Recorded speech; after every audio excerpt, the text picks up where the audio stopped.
हमारी भारतवर्ष की जो संस्कृति है वो सदियों से,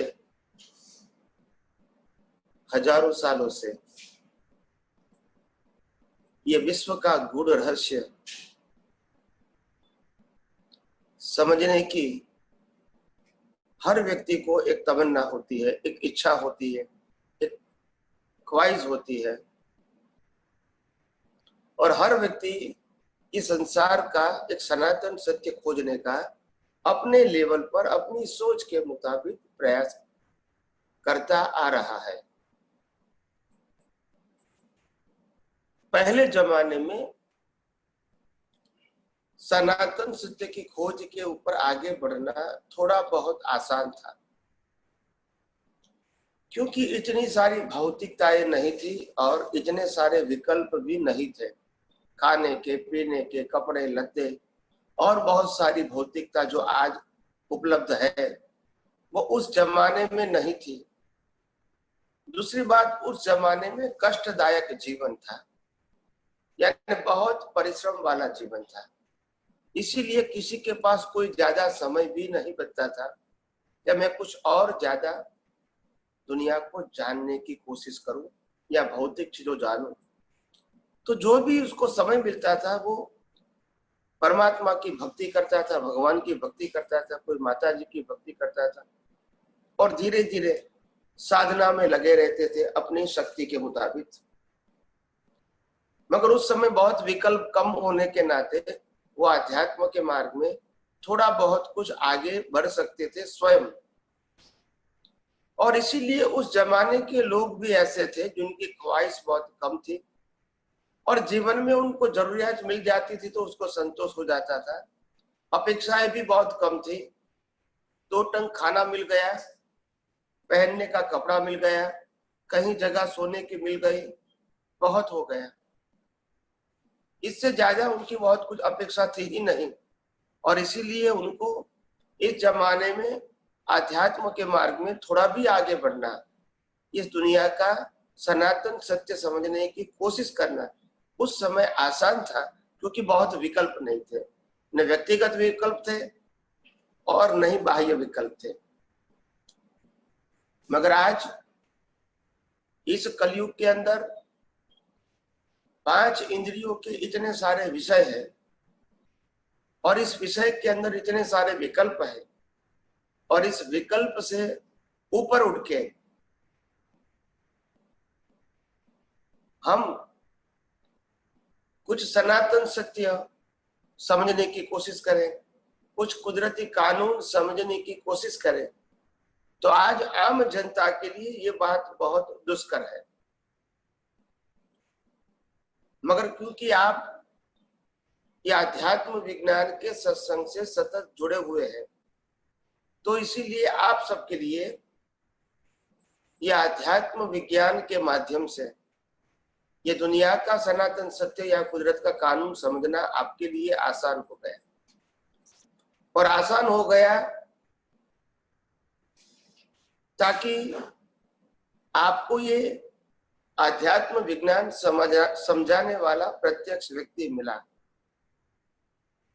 और वही प्रत्यक्ष व्यक्ति के माध्यम से आपको ये विज्ञान को जानने की, समझने की इच्छा जागृत हुई। जैसे जैसे कहीं महात्मा या तो कहीं प्रश्नकर्ता आज ऐसे है, मैं तो मोस्ट ऑफ कहूंगा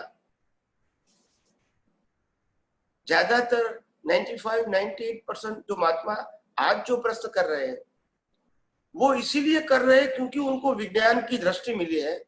पहले तो वो प्रश्न था ही नहीं उनको। तो ये विज्ञान ने 2 काम किया, ये आध्यात्म विज्ञान ने 2 काम किया है। एक तो निमित्त और दूसरा उपादान।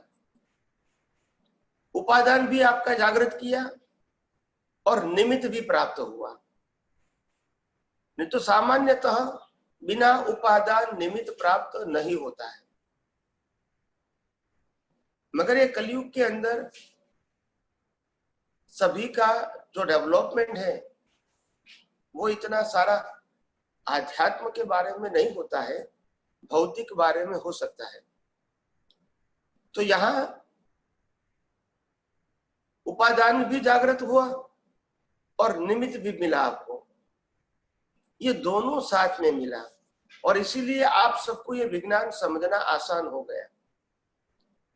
जो प्रश्न या जो बातें कभी न सुनी थी, न सोची थी, न समझी थी और न ही पढ़ी थी, वही बातें हमको सुननी और समझने मिली।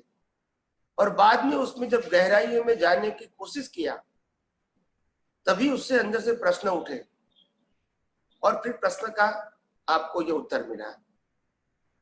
यानी ये कह सकते हैं हम कि आध्यात्म विज्ञानी बनाने में, या तो आध्यात्म विज्ञान की दृष्टि बनाने में, आध्यात्म दृष्टि को मोड़ देने के लिए